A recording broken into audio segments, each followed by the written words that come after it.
బోధస్థితి లక్షణము 5. స్థితి తెలసినట్టి వారలు రతనమ్ములు రాళ్లలోని రతనముల వలెన్ క్షితిలోపల మానవులతో నతి వ్యవహారములు సలుపు నట్లానే వినుమీ. లోకములో నారెట్లానే కనుమీ. పతిభక్తి గలిగిన పణతి భూషణాలందు పతిభక్తి గలిగిన పడతి భూషణాలందు హితవై మంగళ సూత్ర పతాకముండిన ఎట్లు కుతుకముతో పరిపూర్ణమున్నది గుర్తెరుగుమే నరక కలిమే. గతి అని నపసిబాలు నింద్రియ వెతలు జంతిన విధము నెరుగి నట్లానే వినుమీ. లోకములో వారిట్లానే కనుమీ. జై నిజగురుభ్యో నమః. శ్రీ నిజానంద పోలూజు వీరయాచార్య విరచితమైన శుద్ధ నిగుణ వ్రతత్వ మిత్ర కందార్థ దరువులలో బోధస్థితి లక్షణంలో ఈరోజు మనం 5వ కందార్థం. ఎలా ఉంటారో ఎవరు బోధస్థితి పురుషులు తెలియజేస్తూ ఉన్నారు. ఆ గురు శిష్యులైనటువంటి వారు, ఏమీ లేనివారు, ప్రజ్ఞానరహితులై నిరంజనులై అనుభవామృతాన్ని గ్రోలుతూ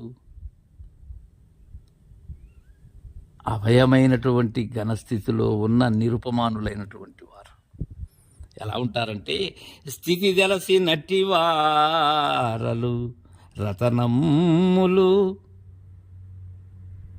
రాళ్లలోని రతనముల వలెను. స్థితి తెలిసినటువంటి వారు ఎలాంటి వారు? వాళ్ళు రత్నాలు, రత్నపీఠములో కొలువు తీరిన వారు, రత్నపీఠమును అధిరోహించిన రాజయోగులు వారు. వాళ్ళు రతనాలు. అయితే రాళ్లలోని రతనముల వలెన్. అయితే వాళ్ళు ఉన్నది జనబాహుళ్యంలోనే, అందరితో పాటే ఉన్నారు. 84 లక్షల జీవరాశుల్లో వారు ఒకరే. అయితే వారిని తెలుసుకోవాలంటే రతనాల విలువ తెలిసినటువంటి వారు, రతనాలు అంటే ఏంటో తెలిసినటువంటి వారికి తెలియాలి. అంతేగాని ఇప్పుడు మనకు మంచి మేలిమి ముత్యాలు దొరికినప్పటికీ కూడా అడవి జాతి వారికి వాటి విలువ తెలియనప్పుడు వాళ్ళకి గురిగింజలే చాలా గొప్పగా ఉంటాయి. తద్విధానంగా రతనాల విలువ తెలియనటువంటి వారికి రాళ్ళు రత్నాలు తేడా తెలియదు. అలా పరిపూర్ణ బోధ ఎరిగినటువంటి వారికి, ఎరుక బోధలో ఉన్న వారికి పరిపూర్ణ బోధ స్థితిపరులు ఎలా తెలుస్తారు? సూచన అందినటువంటి వారిని సూచన ఎరుగని వారు ఎలా తెలుసుకోగలరు? క్షితిలోపల మానవులతో నది వ్యవహారములు జలుపు నట్లానే వినుమి. లోకముతో వారిట్లానే కనుమి. క్షితిలోపల మానవులతో, ఈ మామూలుగా మనకుండబడేటువంటి మన పరిచయాలు, మన బంధాలు, వారితో ఉండేటువంటి మానవులతో ఉండేటువంటి ఆ బంధానికి తగ్గట్లుగా వారి యొక్క చేష్టలు ఉంటాయి. భార్యతో భర్తగా, భర్తతో భార్యగా, తండ్రితో కొడుకుగా, కొడుకుతో తండ్రిగా, తల్లితో బిడ్డగా, బిడ్డతో తల్లిగా, ఆ మామూలు అందాలే అవి. అలానే జరుపుకుంటూ ఉంటారు. దేనిని విడనాడి వేషాలేడు. అలానే వ్యవహారాలు జరుపుతూ ఉంటాడు. నిత్య జీవనమైనటువంటి నైమిత్తిక వ్యవహారాలు ఏవైతే ఉన్నావో అవన్నీ జరుపుకుంటూనే ఉంటారు. అట్లానే వినుమి. లోకముతో వారిట్లానే కనుమి. వారు ఇంతే, వారు అదే విధంగా ఉంటారు. దాన్ని దర్శించు, నువ్వు దాన్ని తెలుసుకో. ఇక్కడ గురువుని గురిగాంచడం అంత సులభం కాదు శిష్య.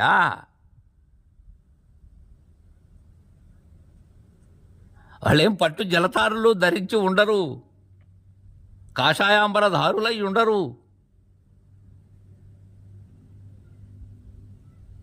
చేతిలో కమండలాలు, కౌపీనాన్ని ధరించి అలా ఉండదు. ఏవో దండములు చేబూని పతిభక్తి గలిగిన పణతి భూషణలందు హితవై మంగళసూత్ర పతాకముండిన ఎట్లు. పతిభక్తి కలిగినటువంటి పడతి, అత్యంత పతిభక్తి కలిగినటువంటి పడతి ఎలా ఉంటుందంటే హితవై, ఎవరికి హితవై? పతికి హితవై. మంగళసూత్ర పథకముండిన ఎట్లు. భూషణాలు ఎన్నో ఉండవచ్చు, కానీ దేనికి విలువిస్తుంది? మంగళసూత్రానికి విలువిస్తుంది. ఎవరు? పతిభక్తి కలిగినటువంటి పడతి. అంతేగాని చాలామంది అనరాకపోయినా అనవలసి వస్తుంది. చల్లగా ఉంటారని మంగళసూత్రం కూడా మెడకు భారంగా ఉంటుందని శీతల గిడ్డంగుల్లో దాచుకునేటువంటి వారు, అంటే ఈ ఫ్రిడ్జ్లు వాటిలో పెట్టేటువంటి వారు కూడా చాలామంది ఉన్నారు. ఎందుకంటే మంగళసూత్రం విలువ వారికి తెలియదు. కారణం ఏంటి? పతిభక్తి లేదు. తద్విధానంగానే పరిపూర్ణము తెలియనటువంటి వారికి పరిపూర్ణ బోధను నీవు ఎంత శ్వాస నష్టమయ్యేటట్లుగా చెప్తున్నా కానీ వారికి ఎలా ఎక్కుతుంది? వారికి దాని విలువ తెలియదు. ఎరుక బోధలైతే చాలా చక్కగా వింటారు. అర్థం కాకుండా చెప్పేటువంటి బోధలైతే అమిత ఆసక్తితో వింటారు. వ్యర్థమైనటువంటి విధానాలైతే భక్తి శ్రద్ధలు చూపించి మరీ వింటారు. ఇది లోక సహజం. ఎందుకంటే మనం ఉన్నది వాసన త్రయములు అనేటువంటి వాటిలో చిక్కుకుని ఉన్నాం. ఈ లోక వాసన, దేహ వాసన, శాస్త్ర వాసనలతో. పరిపూర్ణ బోధ వాసనారహితమైనటువంటిది. కావున దేని విలువ దేనికి ఉన్నది అనేటువంటి విషయాన్ని బేరీజు వేయినటువంటి వారికి ఎలా తెలుస్తుంది? పథకముతో పరిపూర్ణమున్నది అంటే మంగళసూత్రం అనే పథకం. ఇక్కడ ఇంకోటి చెప్తున్నాడు, కుతకముతో పరిపూర్ణమున్నది గుర్తెరుగు మేనెరుకు కలిమే గతి ఎనిన పసిబాలు నింద్రియ వెతలు చెందిన విధము నెరుగా. కుతకము అంటే ఏంది? కుతకముతో ఎరగాలి అంటున్నారు ఇక్కడ. కుతకము అంటే కోరికతో, సంతోషంతో ఎరగాలి, మోదంతో ఉండాలి. ఏదో బలవంతంగా చాలామంది ఉంటారు శిష్యులు. పాప ఆ గురువుకి ఎంతో ప్రేమ ఆ శిష్యుల మీద. బోధ తెలియచేయాలి, తనంతటి వారిగా వారు కావాలి అనేటువంటి బోధ కుదరదు. ఎందుకంటే వారికి ఉండాలి కదా. ఇది అంటిస్తే అంటుకునేది కాదు. అంటుకోవాలనే తలపు నాలో ఉండాలి. నాలో ఉన్నప్పుడు నా గురువు నాకు తెలియజేసినటువంటి దానిని జాగ్రత్త చేసుకుంటాను. గురువు కరుణామయుడు, దయామయుడు కాబట్టి చెప్పాలనేటువంటి భావన ఆయనకుంటుంది. కానీ ఎరగాలనేటువంటి ఆ బుద్ధి నాలో ఉండాలి కదా. కుతుకుముతో పరిపూర్ణమున్నది గుర్తెరుగు మే నెరుక కలిమే గతి అనినా. దాని గుర్తెరుగు మేనెరుక కలిమి ఏ గతి అంటే ఈ మేనెరుకల యొక్క ఈ సంపద, దీని యొక్క స్థిరత్వం ఏ పాటిది అంటే చెప్తున్నారు. ఇది చాలా హీనమైనది, లేశమైనది. పసిబాలు నింద్రియ వెతలు జందిన విధము నెరుగా నట్లానే గనుమి. పసిబాలుడు అంటే 3వ నాటి కూచి ఇంద్రియ వెతలు చెందినటువంటి విధానాన్ని ఎరుగుతాడా? ఎరగడు. తద్విధానంగా అందరూ ఎరగలేరు నాయన దీన్ని. ఎవరైతే ధీయుతులై మేధానిదైనటువంటి వారే ఎరగతారని చక్కగా తెలియజేశారు. తర్వాయి కందార్థాన్ని రేపు ముచ్చరించుకుందాం. జై గురుదేవా.